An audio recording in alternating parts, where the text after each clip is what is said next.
Nama sebenar Abu Hurairah ialah Abdurrahman bin Syakhr ad-Dawsi al-Yamani. Ini merupakan nama beliau ketika beliau memeluk Islam, manakala nama beliau sebelum beliau memeluk Islam ialah Abdul Syams. Seterusnya, gelaran yang diberikan kepada beliau ialah Abu Hurairah, yang bermaksud bapa kepada kucing.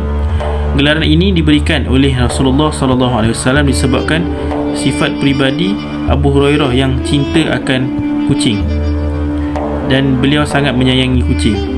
Seterusnya, tarikh lahir Abu Hurairah ialah 19 tahun sebelum hijrah, dan beliau dilahirkan di Dus, iaitu di negeri Yaman, dan telah menjadi anak yatim sejak kecil lagi.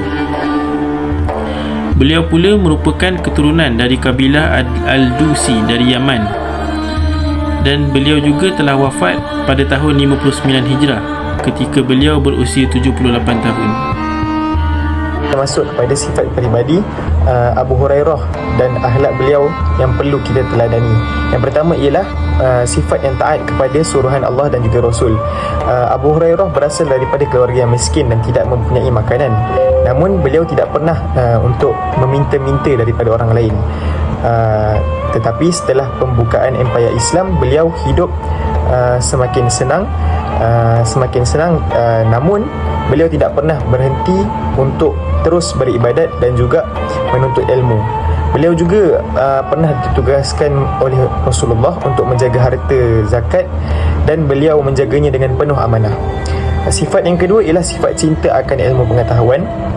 Walaupun hidup Abu Hurairah dulunya susah dan beliau terpaksa bekerja di ladang kurma, beliau masih tekun dan masih bersungguh-sungguh untuk menuntut ilmu. Jadi beliau bersungguh-sungguh dalam menghafal Al-Quran dan juga hadis. Beliau juga sentiasa mendampingi Rasulullah untuk menimba ilmu daripada baginda. Yang ketiga, beliau merupakan seorang yang sangat kasih dan menghormati ibu bapanya. Dikisahkan ketika Abu Hurairah radhiyallahu anhu memeluk Islam, ibunya masih kekal dengan agama asasnya dan ibunya selalu memperkecilkan Rasulullah sallallahu alaihi wasallam. Abu Hurairah sangat sedih atas perbuatan ibunya dan selalu menangis.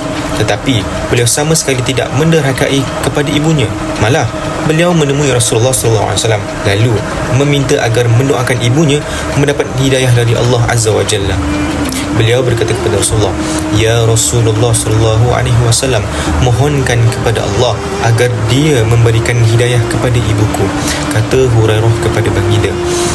Jadi di sini kita melihat setelah Rasulullah sallallahu alaihi wasallam berdoa kepada Allah Subhanahu wa taala, Allah mengabuli permintaannya.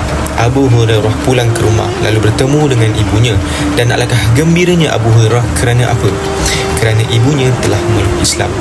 Jadi apa yang kita peroleh di sini, seburuk mana pun ibu atau ayah kita sebagai anak tiada berhak untuk bertindak kasar atau tidak baik terhadap kedua ibu bapa kita. Baik, itu yang ketiga. Yang terakhir, yang keempat, Abu Hurairah radhiyallahu anhu ini, beliau sangat-sangat mengasihi binatang. Telah diterbitkan dulu satu kisah tentang Abu Hurairah yang mana beliau suka bermain dengan seekor anak kucing yang dimasukkan ke dalam lengan bajunya, sehingga Rasulullah menggelarnya Abu Hurairah, iaitu bapa kepada kucing.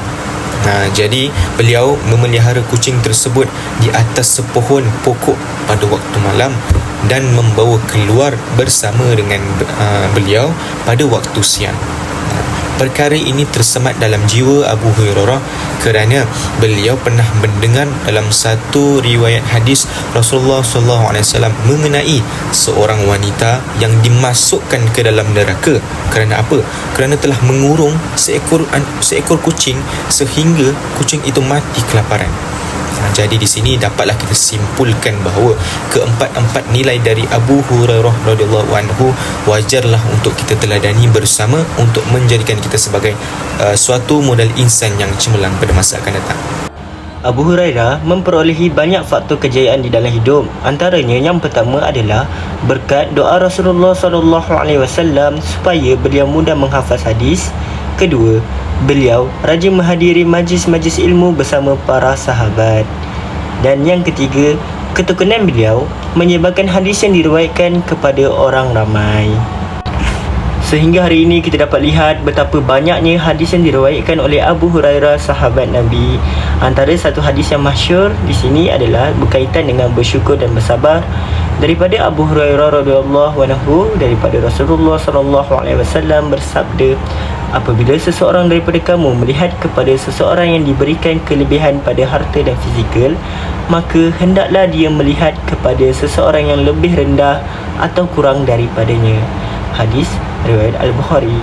Dekat sini kita dapat 3 pengajaran penting daripada hadis Abu Hurairah ini. Yang pertama, sentiasalah kita mengekalkan sifat syukur dalam diri. Kedua, jauhilah sifat hasad dengki. Dan yang ketiga, mengurangkan kerisauan hati kerana mengejar harta duniawi. Kembangan bagi tokoh Abu Hurairah ini. Jadi yang pertama sekali, beliau adalah seorang yang sangat terkenal sebagai seorang sahabat Rasulullah SAW yang paling banyak meriwayatkan hadis, iaitu sebanyak 5,374 hadis. Kebanyakan hadis beliau adalah hadis-hadis yang sahih daripada Rasulullah. Dan seterusnya, yang kedua, beliau adalah merupakan seorang ahli sufah, yang mana beliau selalu berdampingan dengan Rasulullah dan tidak sibuk dengan urusan pentadbiran negara. Beliau juga telah mengajar hadis kepada 800 orang murid. Dan seterusnya pula, hadis yang diriwayatkan oleh Abu Hurairah ini tercatat di dalam kebanyakan kitab hadis seperti Sahih Al-Bukhari, Sahih Muslim, Sunan At-Tirmizi, Sunan Ibnu Majah dan Sunan An-Nasa'i, yang dijadikan rujukan sehingga kini. Jadi itu adalah sedikit sebanyak sumbangan beliau dalam Islam, yang mana hadis-hadis beliau kebanyakannya adalah sahih. Jadi itu saja daripada pembualan kami. Terima kasih.